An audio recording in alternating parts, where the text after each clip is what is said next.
South Africans have experienced the longest period without outages since December.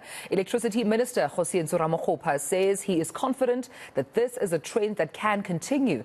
He says Eskom's problems were not due to corruption but a lack of maintenance. So let's get some reaction now on this from Black Business Council CEO Kganki Matabane joining me this morning. Always a pleasure talking to you, Mr. Matabane. Good morning to you. Do you agree with the Electricity Minister that it seems the problems at Eskom were not due to corruption, albeit of course on reiterated previous allegations that it seems the issue here were maintenance in as far as power stations are concerned?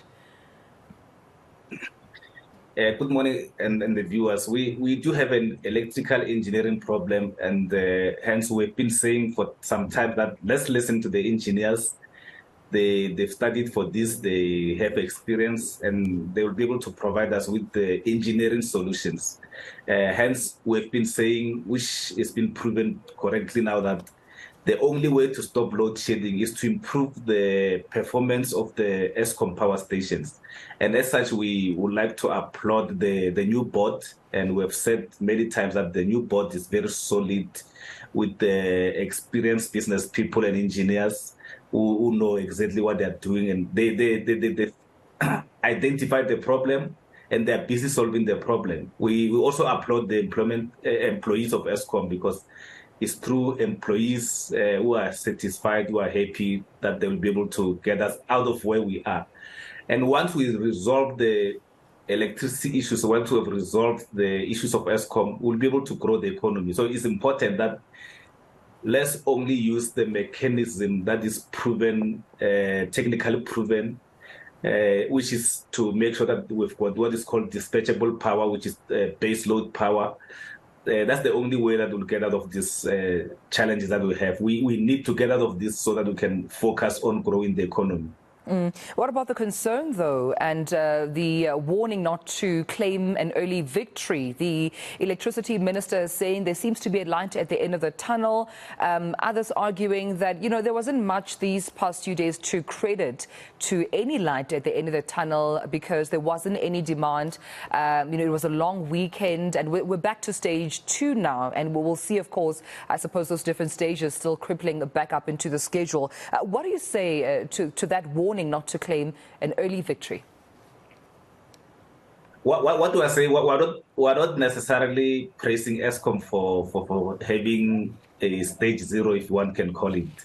We're praising them for improving the performance of the power stations overall. So we agree with the minister. We've met with him last week. We agree with him that we should not celebrate prematurely, but we need to celebrate baby steps that are positive, that we can see. We are not on stage 6 as we speak now. It shows that the power stations are gradually giving us what we're supposed to be given. We've always said that for us to get to stage 0, we need to improve what is called the energy availability factor.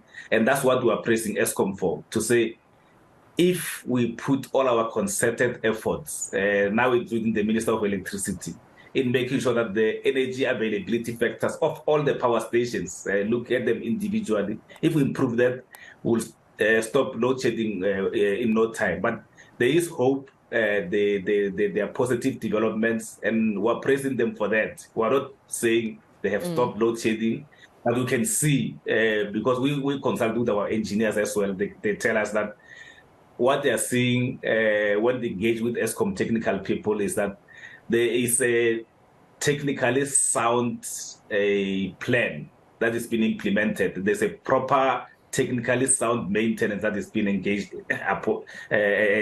on, and then that is starting to bear fruits. So we were very much patient, and but we can see improvement, and we have to praise people for the improvement that is there, so that they can do more. As the Chief Executive Officer and Executive Director of, the umbrella body of Black Business in South Africa, this is my last question to you.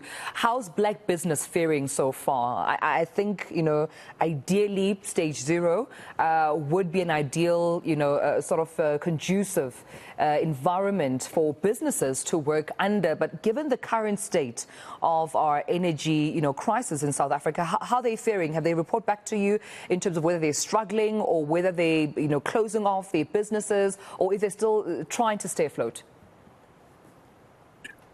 Yeah, there are a lot of small businesses and black businesses that are closing down, mainly because they cannot afford to buy solar, they cannot afford to buy generators, and if they buy generators, obviously they have to pass that cost to someone else, and that means they won't be able to cope or to compete with the big businesses. So they're struggling, they're still close, they're closing down, but there's hope. If we move to stage zero, a lot of them then will come back to business, because at least they'll be competitive. At the moment, things are still tough, but we were hopeful that by the end of the year, at least we'll start to see something coming out. We need those businesses to be back in business, because it's much easier to appoint young people, because the criteria is a bit less stringent in small businesses. So it's important that we need to solve the